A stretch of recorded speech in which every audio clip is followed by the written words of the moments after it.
TK to YouTube. Bang, bang, bang, bang. All right. All right, guys. Here we are. As I kind of told you earlier this week, we're on the cusp of the end. All right. The end is coming. The end is near with this class. We have a couple more labs we have to get through, and then you guys are off to the races to winter break. All right. But before we do that, we got to get through a couple things first. All right. And one of those things is the brain. All right. Went over it a little bit this week. As I told you, it was a little bit of a shorter lab, and as you guys saw, it was a little bit of a shorter lab too. Much more anatomically focused versus more, aside from the physiology side, right? Um, excuse me. Remember, I gave you guys those extra handouts, to help you try and reinforce your learning with this stuff. Always got to know what it is and know how to identify it. But if you want to just, take it a little bit step further, understand why it exists and what the function is of that, that's going to be your best key to doing so. Okay. 4 learning objectives here. Okay. So identifying the indicated structures, of course, on the brain, images and models, classifying the structures as part of either the forebrain, so the cerebrum or the diencephalon, the brainstem, and or the cerebellum. Okay. Tracing the path of the CSF, cerebrospinal fluid, through the brain, and then identifying the indicated structures on the sheep brain. Okay. Remember that for the sheep brain. Remember, I told you this. This is big. We are using the live sheep brain specimens on our celebration, on our next quiz. Okay. The pictures are going to be a great help for you to reinforce that learning. But when it comes to what we're actually going to be looking at and testing you on, excuse me, it's going to be the live specimens themselves. Okay. So just remember, we take that note. Okay. So let's scroll down. So obviously we got a lot of stuff here, okay? So a lot of things that, a lot of different things we want you to know, okay? So the first couple things, it talks about the gyri, the gyrus, or the sulci, and the sulcus, okay? And remember, what these things are essentially is the gyri are just the raised bumps that we see on the brain, okay? So for example, let's go over to our anatomy model over here, all right? Let's see a good picture we can use here. We use the thalamus model. Let's rotate this around. So remember, the gyri are all the raised bumps, the top of the hills, all right? Gosh, my voice. It's the top of the hills, all right? And we can see that here, okay? So for example, the superior frontal gyrus, okay? The sulci are all of those indentations, okay? The wrinkles that we see. So right in the center here, all the wrinkles. So this would be the superior frontal sulcus, for example, okay? So that's the difference. So between the gyri and the sulcus, the gyri are the raised bumps, the top of the hills. The sulci are the indentations, the grooves, or the wrinkles that you see with the brain. Okay, just for a quick little tidbit.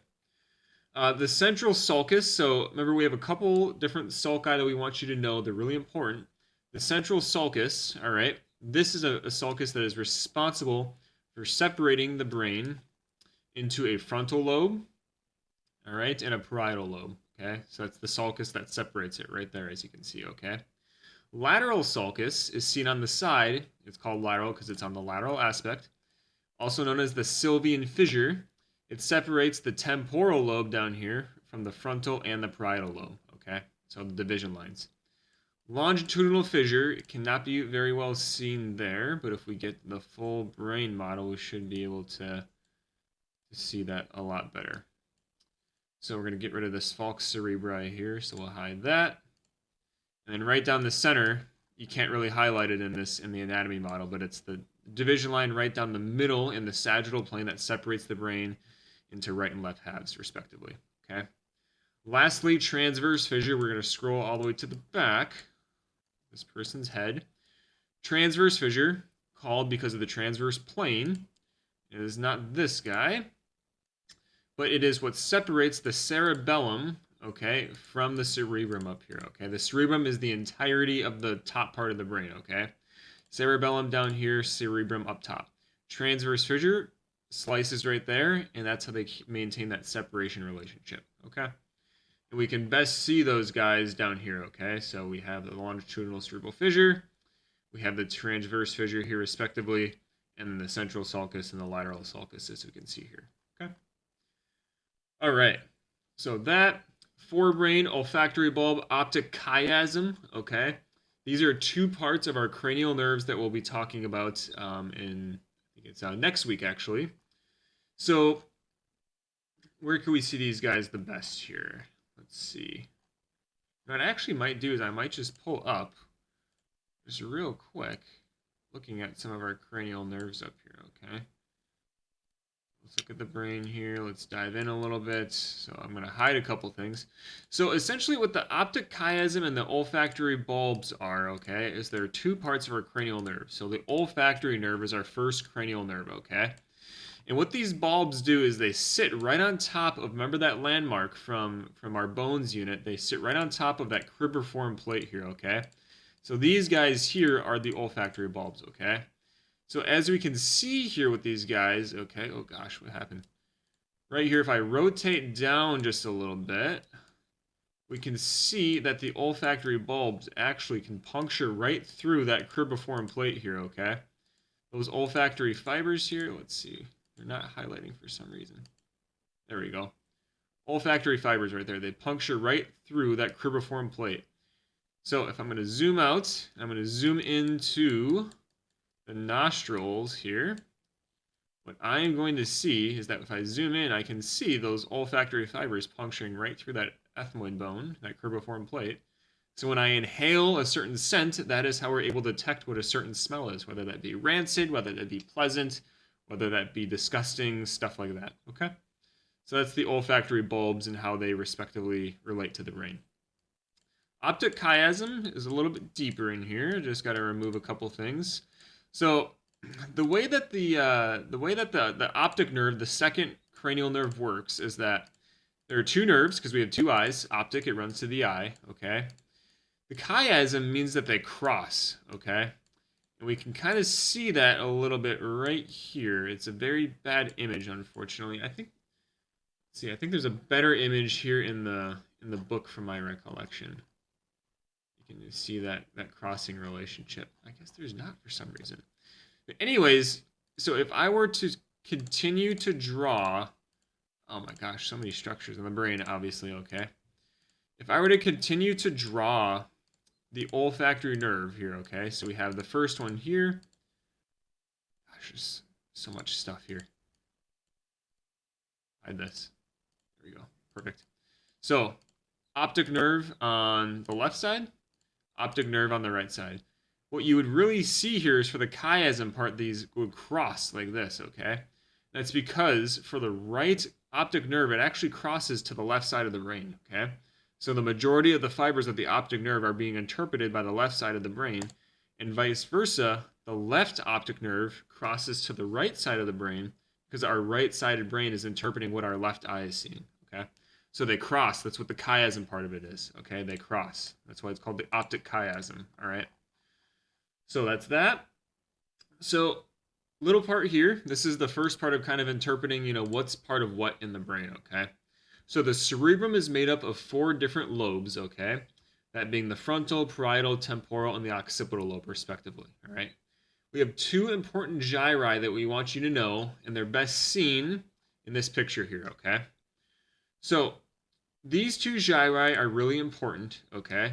Because they are what is determining both our somatosensation, so how we feel pain, temperature, touch, and they're also determining how we are able to move our limbs, essentially, okay?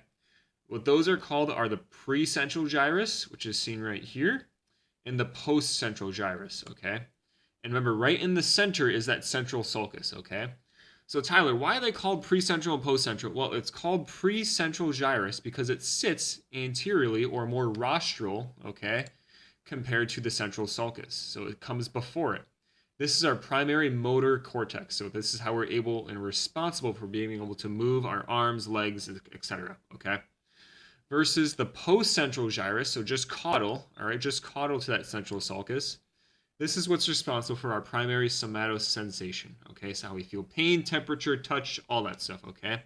If any of these areas in the brain were to be damaged for whatever reason, okay, we will lose either our ability to be able to move our arms or move our body, or lose our ability to interpret pain, touch, all that stuff, okay? So they're really important landmarks we should know in the cerebrum, okay? But there are 4 lobes, respectively, okay? As we said, frontal, parietal, occipital, and temporal. Then up here, a couple other things that we should know is the gray matter and the white matter, okay? So the gray matter, as it shows here, so if we zoom in, it has a little bit of a darker color to it, okay? And that's how you kind of distinguish it. So gray matter is the darker of it, and white matter is the more lighter part, okay? What the gray matter is responsible for is primarily consisting of neural cell bodies, dendrites, unmyelinated axons, and stuff like that. It's one of the main parts of the cerebral cortex, okay? Versus the white matter, for example, this is primarily seen in like the corpus callosum. So if we scroll down here, the corpus callosum is a way that our left and right brains are connected. It's actually how they communicate between each other, okay?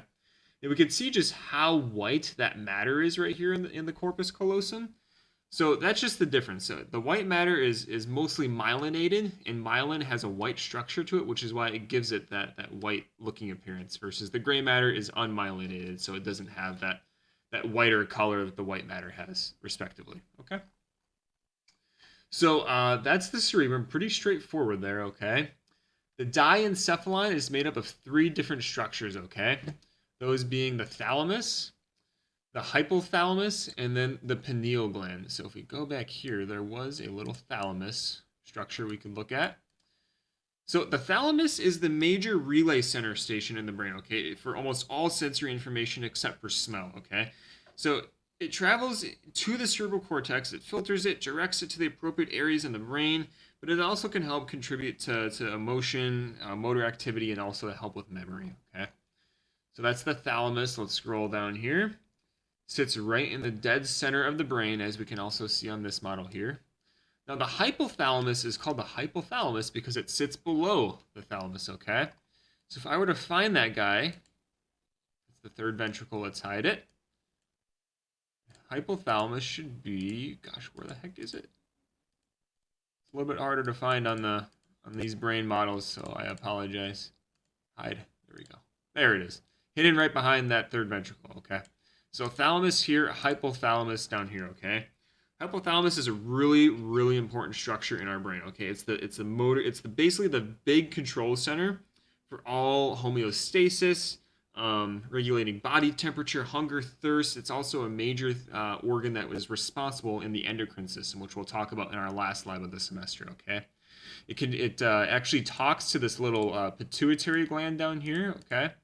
So it's not highlighted as that, but it's so posterior pituitary, and then it doesn't say anterior pituitary, but this entire structure is the pituitary gland, okay, as it also says over here, okay.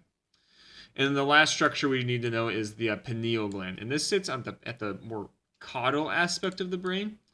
So let's see if I can find it a little better on here. It's a little tough to find sometimes on our friend here. See if I can search it up if we go back to the main menu. Search, type in pineal gland. Perfect. Really? Okay, yeah, whatever. Really, really small, okay. Let's find a better picture for you guys to look at. Pineal gland. Let's see this picture. Oh, much better, much better. Okay. So pineal gland sits at the posterior or caudal aspect of the brain, okay? What this guy's responsible, it's an endocrine gland that helps secrete the hormone melatonin, which helps our body regulate the sleep-wake cycles, okay? So 3 structures we need to know, all right, for the diencephalon. That's the thalamus, all right? The hypothalamus, so thalamus is here. Let's see, my gosh, everything just gets so blended in. Gosh, oh my goodness. I'm not even gonna bother with this brain model. There's so many other structures on here that it just gets so convoluted, so. Thalamus, guys, okay, right in the center here. Hypothalamus on the interior, just a little bit below, and the pineal gland right out in the caudal aspect, okay? All right, pituitary, as I mentioned there, so pituitary gland, a major master gland with hormonal influence, okay? And then we have a meninges, so we can't really see these very well, on the sheep brains that we saw. Might be able to see them a little bit better on our anatomy structure here, okay? Meninges, maybe it'll show up. Meningeal layers, no, it doesn't really do a great job here either. Oh, maybe it does. Dura mater. No, it doesn't really do a great job here, guys, sorry. So the way it works with the meningeal layers, let's see where they at. Here they are, perfect. So the meningeal layers are basically just like protective coatings, a protective membrane that goes over the brain and the spinal cord, okay? There's 3 of them total, and from superficial to deep, it is always the dura mater on top, okay? It's the thickest and the toughest of that layer. It has the most protective outer coating. One layer deep to that is the arachnoid mater. Looks a little bit like a spider web if you were to ever see it, okay? Just below that is the subarachnoid space. So we'll talk about that with the ventricle video. But this is primarily where the CSF is kind of flowing through or fluctuating through. And then the last layer is the pia mater. So super, super thin layer. It's barely visible to the human eye, actually. It is the most delicate layer, excuse me, and it adheres directly to the surface of the brain and also the spinal cord. It goes through all the different contours. So it goes through all the gyri and the sulci. Okay. So all you got to really know for these guys is that they're the protective coatings for the brain. They help keep it nourished. There's also very serious conditions that can come with this. Meningitis is a very good example. So you can get bacterial meningitis or viral meningitis, and from my recollection, I think bacterial is actually the most fatal meningitis you can have. Okay, last couple things, and we'll take a break. Brain stem, so made up of 3 different structures. So it is made up of the midbrain, the pons, and the medulla oblongata. Okay, so let's scroll down here. So always starting from superior to inferior, always midbrain, pons, medulla. Midbrain, pons, medulla. Midbrain, pons, medulla. Okay? Midbrain here, what the midbrain is responsible for is helping with vision primarily and helping with healing. In particular, those responsibilities are given to the superior and inferior colliculus. So the superior is more responsible for the reflex centers for vision, and the inferior is more responsible for the reflex centers for hearing. Okay, so that's that. It's the most upper part of the brainstem. Okay, the pons is one layer, one structure just inferior to that there in the lime green. It acts as a bridge of sorts, essentially connecting the cerebrum to the cerebellum and the spinal cord. It also has a bunch of nuclei which are involved in the control of breathing too, believe it or not. Okay, but mostly just acts as a bridge. All right. We can see that here. Always kind of has a little bit of a lump to it, and we kind of saw that when it came to the sheep brains too. Okay, and the last one here, maybe you've heard of this one. This is a really, really vital one in our body, the medulla oblongata. Okay, so it's the most inferior part of the brainstem, and it contains all of our body's vital centers. Okay, so like heart rate, blood pressure, breathing, like the respiratory rhythm and stuff like that. It also has reflexes for vomiting and swallowing. Okay, so you take this guy out, right? You take out this medulla, you won't be able to have a heartbeat. You won't be able to have a controlled blood pressure. You won't be able to vomit. So if you were to eat something that has a lot of poison to it, so if people get food poisoning, your body wouldn't know whether to throw it up. So you're just going to basically absorb all that bacteria, all that gross stuff, and it's just going to infect your body. So the medulla is actually really important for maintaining all those vital functions our body needs. Okay. And then last thing here, cerebellum. Okay, so cerebellum is that little kind of, peanut-looking structure. I don't know, tough nut. I don't know. I don't even want to call it. Okay. It's a very, very vital structure that's in our body. It's located inferior to the cerebrum, so the bigger part of the brain, the upper part of the brain. Okay. Its main function is to coordinate voluntary movements. Helps with balance, posture, fine motor skills, appropriate muscle actions, all that stuff. Okay. And if you were to take a cross-sectional cut on the inside of the cerebellum, excuse me, you would see this structure here, and this is what's called as the arbor vitae. So you can kind of see how this white matter kind of extends out, and it looks like a tree with its branches extending out. Arbor vitae means the tree of life in Latin, believe it or not. And all it is, it's just a tree-like pattern of the white matter located in the cerebellum, and its function is to bring sensory and motor information to and from the cerebellar cortex. Helps facilitate the cerebellum's motor control functions as well. Okay. So guys, with that, that's just going over all the models in the book. Okay, and obviously we have all the models in class for you guys to look at and everything. But besides that, those are all the big ones that has all the things that you guys need to know. Okay, so let's break here. We definitely went through the first 2 learning objectives. We're going to talk about CSF after that. very briefly. And then we'll look at some of the pictures and talk about the sheep brain a little bit. And then that'll be that. It's a pretty quick lab. So we'll go from there, guys, and I will see you back in a second. TK out.